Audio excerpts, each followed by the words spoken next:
Hello, I'm Willie Bragg. How are you doing? I was going to go to bed, but I had one more video I decided to do before I go to bed. So I am going to do that video right now. So I hate it when there is an either or scenario. You're either with us or against us. I hate that scenario. I hate that. It's just, the world is very complex and there's a lot of nuances, and sometimes people just demand that you pick a side, and sometimes picking a side doesn't apply. I will explain very briefly, and I mean self-titled. You can see where I'm going with this. So we're going to start with the very latest in this sort of game. And I mentioned this earlier about Rob Reiner tonight. Rob Reiner, who was a liberal, is a liberal, who decided to go and praise Liz Cheney. I mean, understandable that about Marjorie Taylor-Greene and people like Marjorie Taylor-Greene and these on the hard right. I shared that. Whoops, hold on. My face has to be there. I shared that dislike with them. Where I'm not willing to go is I'm not willing to make an alliance with people that I previously thought were toxic just because there's another toxic enemy around the corner. I saw this with Donald Trump.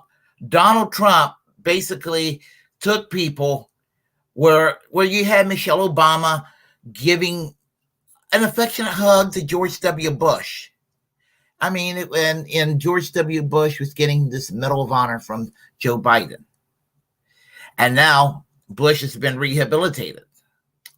I've had this discussion with my dad and some other folks about whether Donald Trump is going to be rehabilitated. I sort of predict that if someone like Ron DeSantis becomes president, I think that Donald Trump will be rehabilitated by liberals down the road because he's a grifter. Everybody tells me that I listen to grifters. I was a Bernie Sanders supporter. They say, oh, hey, Bernie Sanders is a grifter.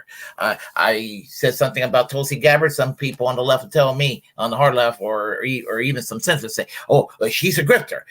I'll go and listen to Hugh on Head online. Oh, she's a grifter. If I listen to Kyle Kalinske, oh, he's a grifter. If I listen to Jimmy Dore or Glenn Greenwald, oh, they're a grifter. This is a grifter. If I listen to the Amazing Atheists, oh, they're a grifter. I'm just giving you an example.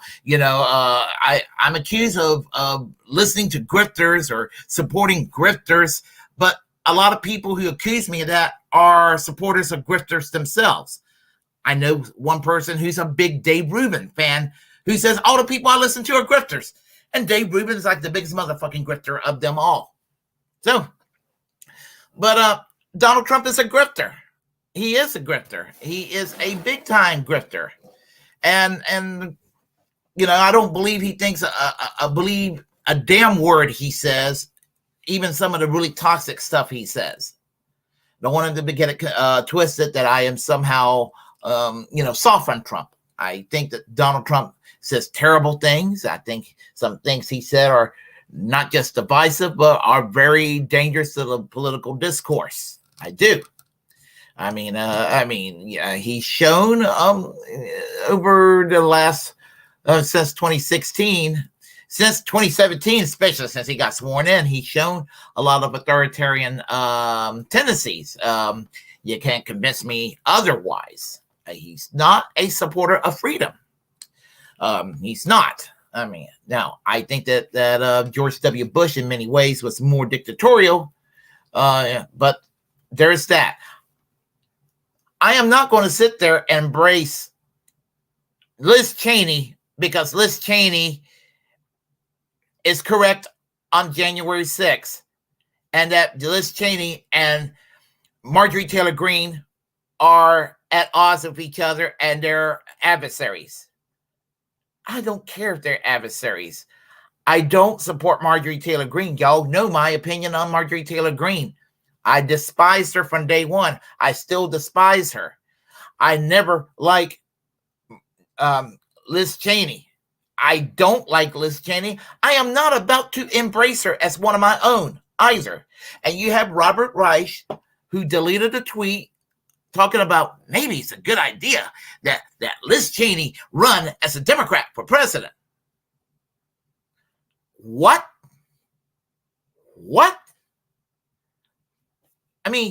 The enemy of my enemy is my friend? I think not. You have to understand, Liz Cheney may hate Marjorie Taylor-Greene. She may despise Donald Trump. But when you look at her voting record, she votes with Donald Trump the majority of the time while Donald Trump was president. Donald Trump, the Liz Cheney's position on LGBTQ is closer to Marjorie Taylor-Greene's position than it is to Donald Trump's position. And what I mean is, I don't think she hates LGBTQ people to the level of Marjorie Taylor-Greene, but she's closer to it that she's not all that accepting of her younger sister, Mary. Donald Trump, like him or hate him, I don't think he's a homophobe. He chose Mike Pence because Mike Pence, he made a joke about, Mike Pence believe in hanging gay people. He made that joke one time. He's making fun of how evangelical Mike Pence is and things like that. And because he looks down on that. Man's from New York. He kind of thinks that he was used to that to begin with, and all that. The man is kind of like Rudy Giuliani. We know Rudy Giuliani don't give a damn about LGBTQ either. There's a whole lot of reasons to criticize Rudy Giuliani, but not on those issues. But I would say maybe the difference between Marjorie Taylor-Greene and someone like Liz Cheney. Marjorie Taylor-Greene wants to overthrow her own country. Liz Cheney wants to overthrow other governments of other countries. I guess maybe she has a technical lesser evil that she wants to preserve American democracy. I'm referring to Liz Cheney, but I still would never embrace her. And I am not about to embrace her. And all the liberals out there, the shit-libs, as we know they're called, they want to embrace her. I'm not going to do that. I refuse to. And just because I refuse to does not mean that I am politically in bed or in any way in solidarity with Marjorie Taylor-Greene. You can be opposed to Marjorie Taylor-Greene and opposed to Liz Cheney at the same time. I am. So, again, as I said, voting record, while as a member of Congress, while Trump was president, Liz Cheney voted favorably with the Trump agenda. Trump campaigned as a populist in 2016, but he governed as Mitt Romney. he governed as George W. Bush, or what Jeb Bush would have been like, even though he actually made fun of and harassed Jeb Bush in the 2016 primaries, which was actually kind of fun watching. It was kind of fun seeing him humiliate some of the other candidates, because I'm going to tell you, Marco Rubio and Ted Cruz and Jeb Bush, all of them had it coming to them. They deserved it. I wasn't for Trump in the presidential election, but I was cheering Trump in the Republican primaries because he was humiliating them, and they needed humiliating. So stop clock gets the right time twice a day, as they say. Well, thing about it is that she's being heralded as a hero, and so the Democrats find her as they think she's wonderful right now. She's one of us, and she could very well become a Democrat. There are Democrats like her in the Democratic Party. They'll have to go and kind of get her kind of acclimated to being a Democrat. And they'll probably convince her to moderate on a few social issues, and she'll be fairly indistinguishable from members of from senators, even though she's a member of the House, senators like Joe Manchin or Kirsten Sinema. So there you have it. But I don't consider her an ally. I really don't, and I refuse to. There's no way in hell I will. I mean, you can't do it. Won't be done. But, as I said, you consider what we went through from the year 2001 to 2009. Not that it got any better under Donald Trump, under Barack Obama. George W. Bush, Dick Cheney, John Bolton, Donald Rumsfeld, all of them. They were bombing the hell out of these countries with a 700 Club sticker, figuratively speaking, slapped on the side of those bombers. Obama becomes president. They were bombing those same countries with a rainbow flag slapped on the side of those bombers.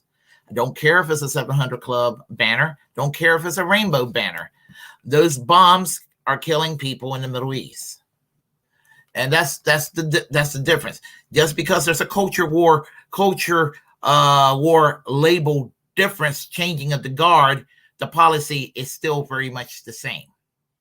So then that's what it is. So that brings me to this.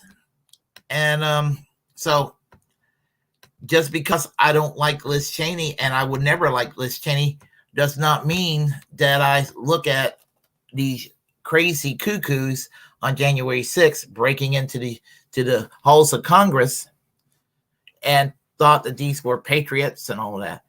Didn't even think that they were going to go and successfully take over the U.S. government. Because you think I'm going to sit there and take orders from these folks? You think I'm going to sit there and take orders from them? Got another thing coming. Come on, really? And honestly, no. I want to make this clear, and as clear as I can. Antifa did not cause this to happen. Antifa did not cause this to happen.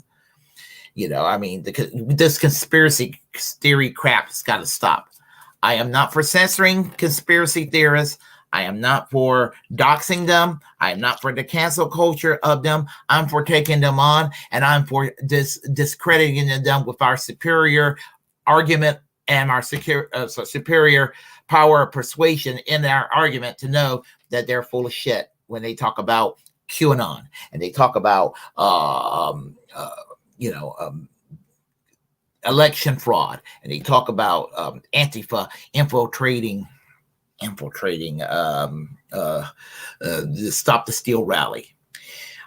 It didn't happen. I don't even think that the majority of the people that stormed the Capitol, that got caught up in the emotions, ought to be put in jail harshly either. Some of them, there's many of them that should have just gotten a misdemeanor and pay a little fine. The ones who should be gone after are the ones who actually plotted and the ones who committed the actual vandalism and the members of Congress that plotted. And listen, I don't, if you think I'm a Trump supporter for saying this, I don't care. I didn't vote for Trump in 2016. I didn't vote for Trump in 2020. But no, I don't think that Donald Trump was sitting there collaborating with Stop the Steal people. I mean, he was aware that this rally was taking place, and he was aware, and he saw what was going on, and I think he was kind of perplexed about it.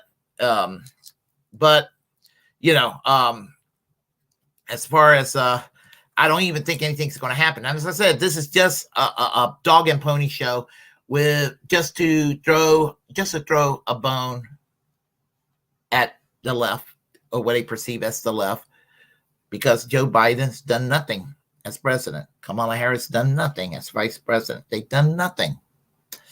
And they're doing nothing is going to result with a Republican takeover of Congress. And this is why I do not think they're going to go and prosecute and put Donald Trump in prison, because if they do, then they're going to go and impeach Joe Biden on hollow grounds, obviously. I mean, there are actual good reasons to impeach Donald Trump. There are actual good reasons to impeach Joe Biden. The problem is that you know, impeaching Donald Trump, you know, the first time when he was impeached was, you know, there was no grounds for it. And honestly, the grounds that they want to impeach Biden is bullshit too. Pulling out of Afghanistan should not be the cause of your impeachment.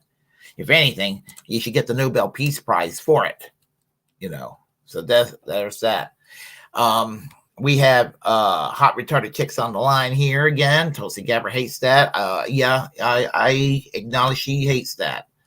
They try to pigeonhole her in a whole lot of ways too.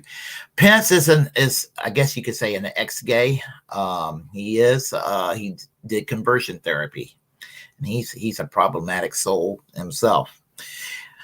If you like what you heard, press like and comment. If you disagree, comment anyway. We will have a conversation. Feel free to share the content on this channel. As the First Amendment absolutist, it's my duty to inform you to create your own platform and utilize it, because we're the muckrakers of our time. Hit that hit that subscribe button, hit that notification bell. And remember, we need wage class warfare, fight crony capitalism pretty much. We need to find alternatives to war and to pursue peace, because all warfare does is further the agenda of the military-industrial complex, and it basically fattens the wallet and bank accounts of the defense contractors. We need to go and fight for free speech, because when we do, we fight for our own free speech, fight for absolute equality of all people, and for a free press. Because as long as Julian Assange isn't free, none of us are free. And when he's not free, we're all Julian Assange. So I got to get to bed, people. So I will talk to you all maybe in a few hours, and see you all later. I will conclude by saying again, music. Good night.